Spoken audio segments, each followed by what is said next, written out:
kichwa ikajaa maji. Ambapo alifanyiwa sasa operation nyingine kwa kichwa, akawekwa pipe ya kutoa hiyo maji yenye huwa anaishi nayo. So ako na pipe saizi? Yeah. Inatolea maji wapi? Ina drain maji kutoka kwa kichwa, imeoperate tena kwa tumbo. Ndio hii inaonekana hapa hivi. Hivi ndio kwa shingo. Hebu angalia pale baba. Hebu angalia pale. Ndio hii. Baba ya watoto wangu wakati aliona huyu mtoto amezaliwa na akawa na ulemavu. Familia yake ilimwambia kwa hakujaizaliwa mlemavu. So walisema hii ni spirit napeleka kwa ulemavu. Na baba mtoto akatoka hivyo kwa nyumba na akatuacha hivyo akaenda. Mimi huwa nasumbuka sana nikifikiria mambo ya huyu mtoto wangu. Ni mtoto nilimpata na mimi nilimkubali. But ni mtoto amefanya nikataliwe na watu wetu. Saidi ya Bwana walinikataa juu ya huyu mtoto. Kwetu pia ni juu ya huyu mtoto. Mostly kwetu hata nikipigia dada yangu simu, labda umempigia juu hauna unga, kitu kama hiyo. Akipokea hiyo simu atakwambia, yeye anajuanga akiona simu yako ni simu ya mashine. Ile maisha naishi ni Mungu tu anajua. Nikiwa pale Kawangware kwa soko, niko na marafiki. Wakati nimelemewa kabisa, huwa wanachukua kitabu, wanatembea kwa wale watu wako karibu, wananichangishia kidogo napata pesa ya kuenda hospitali na ya kununua chakula sababu niko na watoto wengine.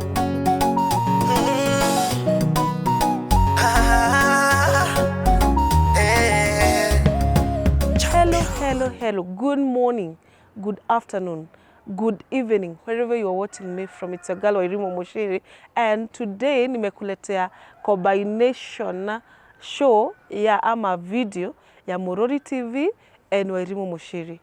I normally tell you, Jefferson Mwangi, Jefferson is the owner and the producer of Murori TV, and he's also my producer. Na leo tunakuletea story yenye ni ya Kiswahili, ndio maana unasikia niki strain. Leo tunaongelelea kuhusu mtoto ambaye ni mlemavu. Kutoka kuzaliwa kwake alikataliwa na baba yake, akakataliwa na wazazi wake akina mama. So ni vizuri tujue huyu mama anapitia mambo magumu.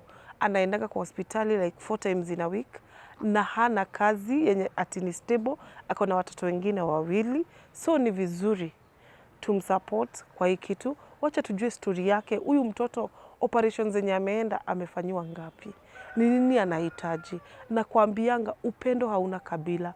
Na leo tunaungana na yeye Faith Mwikali kutoka Ukambani, Machakos County, tusikie ni nini ambayo huyu mtoto anahitaji. Wacha tusaidiane because I normally say being kind doesn't hurt. Karibu sana tushirikiane na yeye. Aya, karibu sana. Habari yako? Mzuri. Unaitwa nani? Mimi naitwa Faith Mwikali. Faith Mwikali, umetoka wapi? Nimezaliwa Machakos. Unaishi wapi? Hapa ni wapi? Naishi Kawangware. Kawangware. Okay, asante. Karibu sana kwenye hii YouTube channel. Na pole kwa kuwa na mtoto mgonjwa. Leo wasikilizaji tunaongea Kiswahili. Leo ni tough lakini itanibidi tu nijikaze. So niambie, nataka tu story ya mtoto. Uniambie mtoto wako aje. Mimi huyu mtoto nimeshika ni mtoto wangu wa 3. Your third born. Ambaye amezaliwa na shida ya spinal cord. Spinal cord yake alizaliwa kama ijaungana, ikiwa nyama side moja. Na tukaambiwa aende hospitali afanyiwe operation. So, huyu mtoto saizi, sasa baba. So, huyu mtoto unasema spinal cord haiko imeungana. So, kuna mahali haijakamilika. Haijakamilika. Unaweza tuonyesha tafadhali? So kutoka hapa ndio ilikuwa nyama from Kutoka here? hapo hiyo ni nyama mpaka chini. So ameunganishwa na chuma. Kuna chuma iliwekwa. Haya, vinye aliwekwa hiyo chuma, madhara yake ama ni nini ili juu hatembei? Hiyo chuma kitu ya kwanza ilimfanya hananga breaks za choo wala mkojo.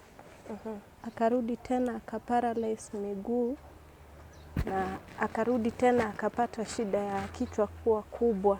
Kichwa ikajaa maji. Ambapo alifanyiwa sasa operation nyingine kwa kichwa. Akawekwa pipe ya kutoa hiyo maji yenye huwa anaishi nayo. So ako na pipe saizi? Yeah. Inatolea maji wapi? Ina drain maji kutoka kwa kichwa, imeoperate tena kwa tumbo. Ndio hii inaonekana hapa hivi? Hivi ndio kwa hii. Shingo. Hebu angalia pale baba. Hebu angalia pale. Ndio hii. Hebu angalia tena. Ndio hii. Ndio hii. So imeenda chini mpaka kwa tumbo. Ndio hii. Yes, ndio hii inaonekana hapa hivi. Mpaka hapa. Mpaka hapo. Sasa hapo imeoperate kwa tumbo, inamwaga maji, anakojoa. Ndio kichwa sasa isikue kubwa. Sasa ni shida gani uliambiwa ako nayo? Kichwa ni hydrocephalus. Hiyo ni kusema aje? Kichwa kuwa na maji mingi. Na spine ni spina bifida. Spina bifida. Spina bifida. Bifida. Sasa na miguu nayo ni nini ilifanya asitembee? Miguu iliparalyze juu ya hiyo kidonda venye alizaliwa ikiwa kwa mgongo, ilikuwa inamwaga maji mingi. Sasa ndio ilisababisha nafsi za miguu zikakufa. So anatembeanga? Hajawahi simama hata. So wewe maisha yako yote umeishi kumshika?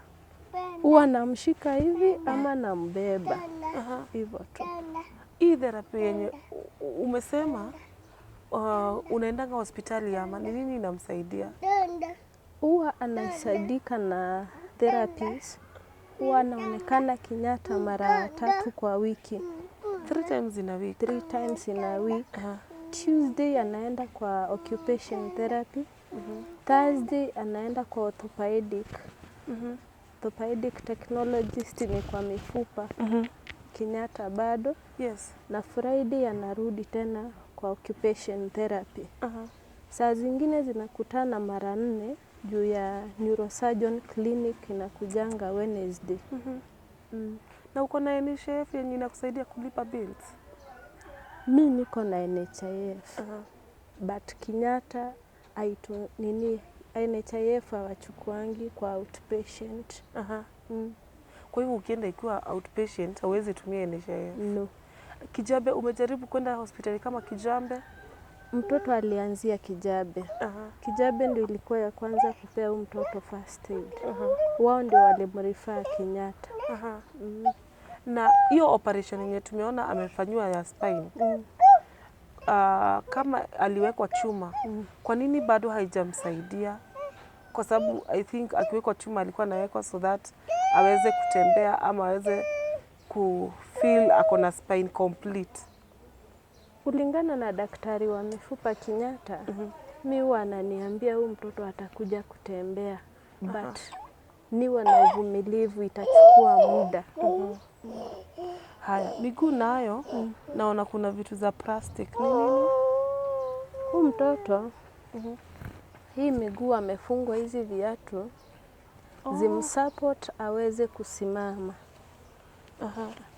Hizi zinamsupport aweze kusimama. So anasimama? Hajawahi bado. But naona nikimweka kwa baby walker, juu ako na ile support ya baby walker ya kwa mgongo na huku side, akijishikilia anajaribu kusimama. Anajirusha, anaweza kujirusha? Yeah. Sasa kwa sababu hii ni kesi yenye ni urgent. Nini Pampers umeniambia, kuna mahali ulinitajia ukaniambia anatumianga Pampers throughout. Mm. Pampers maybe kuna mtu anaweza taka kujua anatumia Pampers size gani? Mtoto hutumia size large. Large ya Pampers. Ndio huwa anatumia. Juu huwa anatumia Pampers zikiwa kidogo 8 in a day. In a day? So ni Pampers mingi. Juu hiyo mkojo ina drain tu, haina break. Na kuna maybe mtu mwingine anatajiuliza, na wewe huwa unapata msaada wako wapi? Ile maisha naishi ni Mungu tu anajua. Nikiwa pale Kawangware kwa soko, niko na marafiki. Wakati nimelemewa kabisa, huwa wanachukua kitabu, wanatembea kwa wale watu wako karibu, wananichangishia kidogo, napata pesa ya kuenda hospitali na ya kununua chakula, sababu niko na watoto wengine. Baba ya watoto wako wapi? Aba baba mtoto? Baba ya watoto wangu, wakati aliona huyu mtoto amezaliwa na akawa na ulemavu, familia yake ilimwambia kwa hakujai zaliwa mlemavu. Ni kabila gani? Alikuwa Mkisii. So walisema hii ni spirit napeleka kwa ya ulemavu. Na baba mtoto akatoka hivyo kwa nyumba na akatuacha hivyo akaenda. Hasaidiangi, unajua sasa uko na watoto wengine wawili wenye sio walemavu. Anawasaidianga? Asaidiangi. So wewe unatoa like, unajua lazima watoto wakule, lazima waende shule. Huyu ni mtoto unaenda Kenyatta like 4 times in a week. Unatoa hiyo like kwa mama soko Yesu anakushangishia. Lakini source ingine ya income yako ni gani? Huwa nauza t-shirt pale Kawangware. Wanasimama tu na t-shirt kama 10, inanisaidia kupata tu chakula ya watoto na rent ya nyumba. Kuna mtu atajiuliza, maybe uko na watu wenu wenye wanaweza maybe kukusupport, mamako, babako. Uko na wazazi na brothers and sisters? Familia yetu iko. Wazazi wangu wako. Na huwa nashindwa kueleza kuwahusu, sababu wakati nilipata huyu mtoto ikawa nadhulumiwa mahali nilikuwa nimeoleka. Niliongelesha mama yangu nirudi nyumbani. Mamangu aliniambia labda nilelee huyu mtoto mlemavu na niwaachie ndio niweze kurudi kwetu. So ilikuwa ngumu sana kwangu kuacha mtoto wangu na ni mgonjwa nirudi nyumbani. So walikwambia lazima uache huyu mtoto mahali ulimzaa. Na ni mahali pia wewe ulikataliwa. Ni mahali pia huyu mtoto alikataliwa. So walikuwa wanakuambia kama utaenda nyumbani uende na niache huyu mlemavu, niende na hawa wengine uende na hawa wengine. So wewe ukafeel huwezi acha mtoto wako. Ni fikra gani zenye zinakukujianga?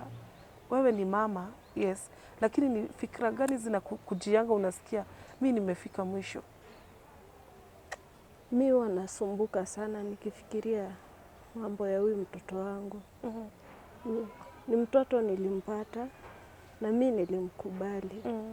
But ni mtoto amefanya nikataliwe na watu wetu. Zaidi ya Bwana walinikataa juu ya huyu mtoto. Kwetu pia ni juu ya huyu mtoto. Mostly kwetu hata nikipigia dada yangu simu, labda umempigia juu hauna unga, kitu kama hiyo. Akipokea hiyo simu atakwambia yeye anajuanga akiona simu yako ni simu ya mashida. So hata simu hawakuchukulia? Si rahisi. Pole sana. So mahali unaishi nimeona ni nyumba ya mabati. Unalipata kama pesa ngapi? Mimi nyumba yenye naishi tunalipa 3,500, ambayo pia ni challenge sana kwangu.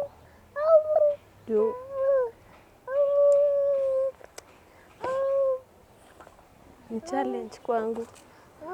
Nikibeba huyu mtoto wangu asubuhi namtoanga usiku saa 2. So hata ile mbio ya kung'ang'ana na customer huwezani juu uko na mtoto kwa mgongo. Hata nikienda Gikomba siwezangi kupata nguo juu niko na mtoto kwa mgongo. Hauna place ya kumwacha. Nikienda hata daycare napeleka huyu mtoto, upeane ile condition yako, unaambiwa hapana.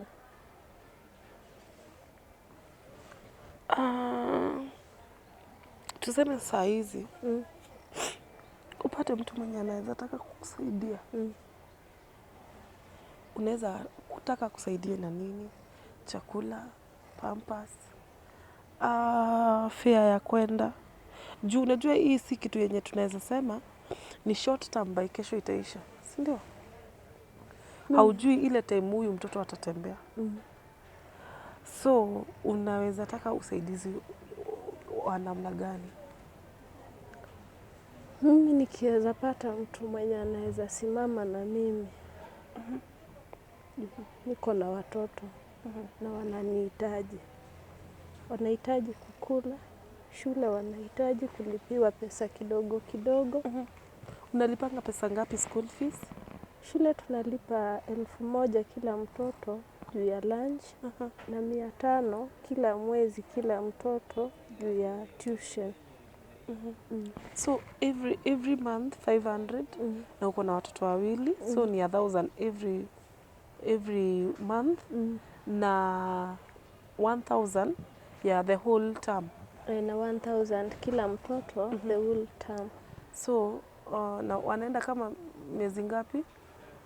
Tuseme ni miezi 2 saa hii. Saa hizi ni miezi 2.